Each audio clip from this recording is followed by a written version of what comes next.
Good evening friends. Let's tax के YouTube channel में आपका स्वागत है। आज हम बात करेंगे नोटिफिकेशन नंबर 3 2022 की, जो इशू हुआ है 31 मार्च 2022 को। इस नोटिफिकेशन को जानने से पहले एक बार नोटिफिकेशन नंबर 10 2019 को जानना बहुत जरूरी है, जो कि इशू हुआ था 7 मार्च 2019 को।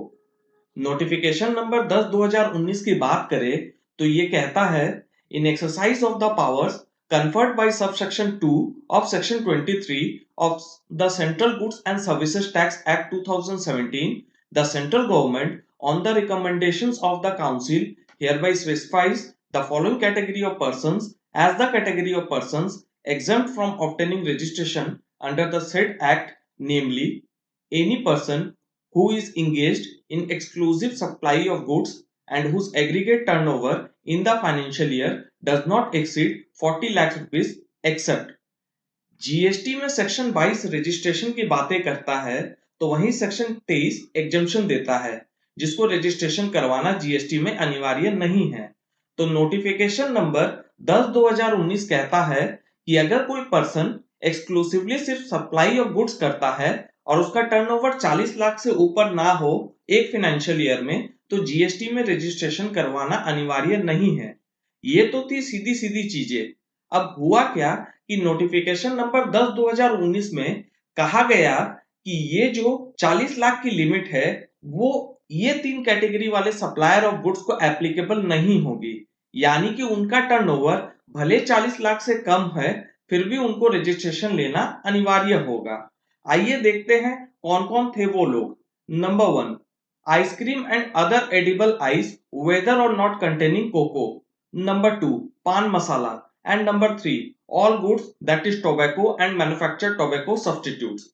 अब ये तो आप लोगों को मालूम है कि जब जीएसटी इंप्लीमेंट किया गया था तब रजिस्ट्रेशन की लिमिट 20 लाख थी, मगर नोटिफिकेशन नंबर 10 2019 के बाद ये लिमिट सप्लायर ऑफ गुड्स के लिए 40 लाख कर दी गई।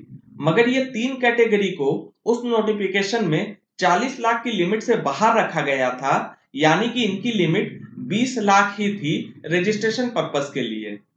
ये तो थी अभी तक की बातें।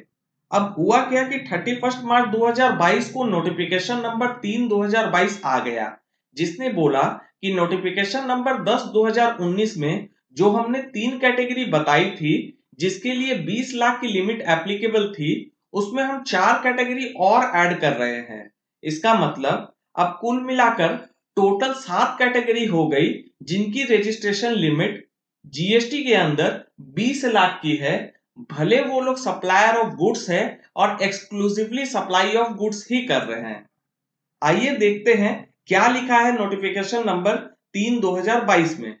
इन exercise of the powers conferred by subsection 2 of section 23 of the Central Goods and Services Tax Act 2017, the central government, on the recommendations of the council, hereby makes the following amendments in the notification of the Government of India in the Ministry of Finance, number 10 2019, Central Tax, dated the 7th March 2019, published in the Gazette of India, Extraordinary Part 2, Section 3.